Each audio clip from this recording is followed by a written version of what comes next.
First, I think it is really very difficult, not just for Ukraine, but for any country in the world, to realize if control of corruption and if governance reforms in generally change in the short run. These are things which take quite a lot of time. And the way to appreciate them is to notice that you say one day things that used to work in a certain way, a way that you didn't like, suddenly work better. You know, let's say that you could not get a passport or you could not get a driving license without paying a bribe. And then you notice that somebody who just got this, you got it, let's say 5 years ago, and it was still customary to pay a bribe, and somebody who got it these days, they didn't have to pay anything. All right, and this is the way how people perceive change. Sometimes people underestimate change. So each time when something like this happens, it has to be communicated a lot. I think it also helps to communicate because it tells people that they should stop doing things. Sometimes nobody asks for people to bribe, you know, but people just continue because they think that this is what is expected of them. They think everybody else does it, so why shouldn't I do it? So when the rule really changed, because regulation changed, or because a new leadership is there who no longer actually asks this for the people, then you have to have a communication campaign, but not a general one where you tell people, oh, corruption is bad, oh, let's all be nice from now on after we actually, all of us have been corrupt, right? But what you have to tell people, okay, from now on, this is this new office where you do this. It takes 2 minutes, you do this, and this is your cost, your transparent cost. If you pay anything more than this, then you really are a sucker. And if you communicate in this way to people, people will learn and they will do things otherwise. So simply understanding what success is, putting it out in very qualitative terms. Something which used to work this way now works differently, right? And also encouraging people to contribute to this, not just go there with wrong information and behave the old way. It's part of this package which is really like communicating to people that norms have changed.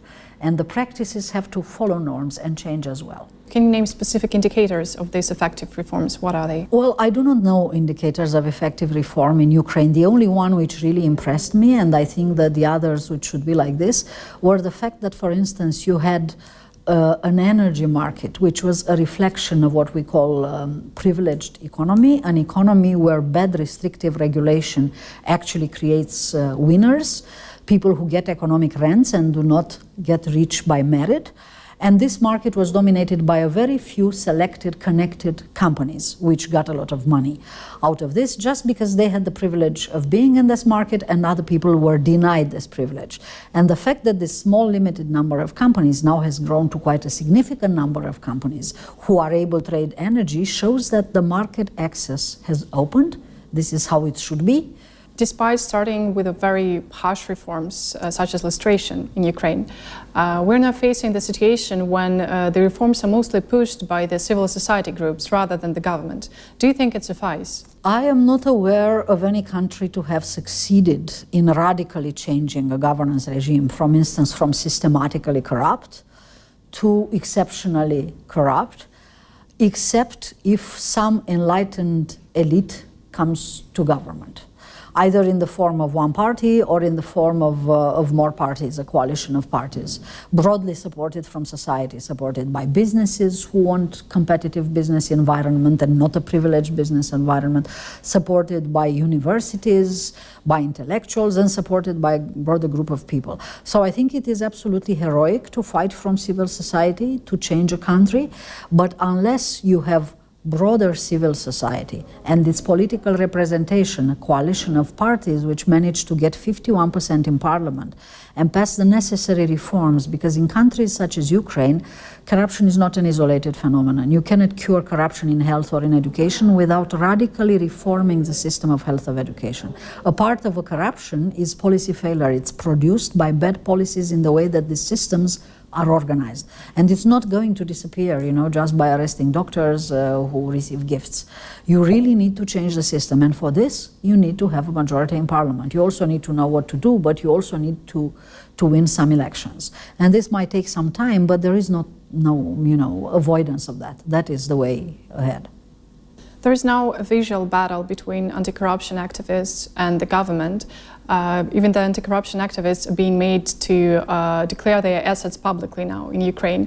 Have you ever seen such a situation in any other country? And What do you think is the most effective way of communication between these two groups? Well, first, I think this situation is really ridiculous. I haven't heard of any other country in which anti-corruption activists, and by the way, an anti-corruption activist doesn't have to be a salaried anti-corruption activist. It can be a journalist, right? Investigative journalist or somebody who writes in a column regularly, and you really cannot go around and ask all these people who are completely private individuals to declare their fortunes. The reason why we are asking for financial disclosures from officials is because officials in their official capacity, they have the opportunity to trespass between public authority and private profit. And this is why they have to declare their fortune. This opportunity doesn't exist for journalists. Journalists don't have any power and access to public purse, and it doesn't exist for civil society activists.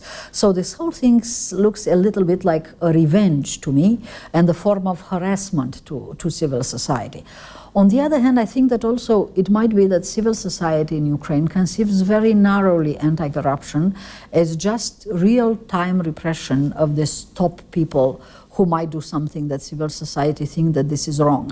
And I know this is very tempting, you know, I'm Romanian by birth, and in my native country, a lot of ministers have been put to jail, and even, you know, former prime minister and former president are in danger.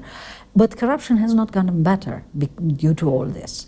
And it has not gotten better because civil society and politicians have never really worked together to enact the necessary reforms for corruption not to be produced anymore. You know, I can put a minister in jail today, but if it's very lucrative business, the minister who would come tomorrow would just take over the rent and do all over the same again.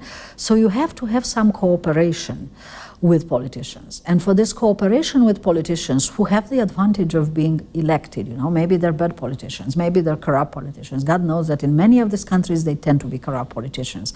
Nevertheless, you have to meet in between, at least for them to enact these preventive reforms. Sometimes they may do them because, you know, they might feel less threatened by this kind of reforms, by deregulation, by privatization, and this really are by demonopolization. Really, these are the reforms which change a country, not just arresting people. Because how many people can you arrest? You know, in Romania, there's no sufficient room in prisons. At a certain point, there were really jokes that in the preventive arrest of the Bucharest police, since most of the people, you know, important people tend to be in the capital, there was no room, you know, they were putting 6 or 8 people in one room to sleep.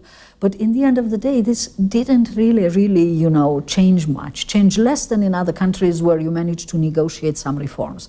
So unfortunately, you have to have a little bit of diplomacy of anti-corruption, and that would mean, however, that, you know, people step a little bit back. They do not repress their own anti-corruption society, civil society, but also that anti-corruption civil society understands a little bit more comprehensively this anti-corruption, not just repression of people who are there in power.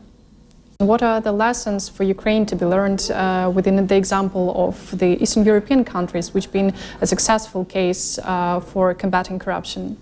Well, I think Ukraine was very close this time around from learning these lessons. I think Ukraine was very slow in learning these lessons because the successful East European examples, which are in particular Estonia, have been around for quite a while. And if Ukrainian rulers would have wanted to do what Estonia had done, they had ample opportunity, right? But they didn't dare do it.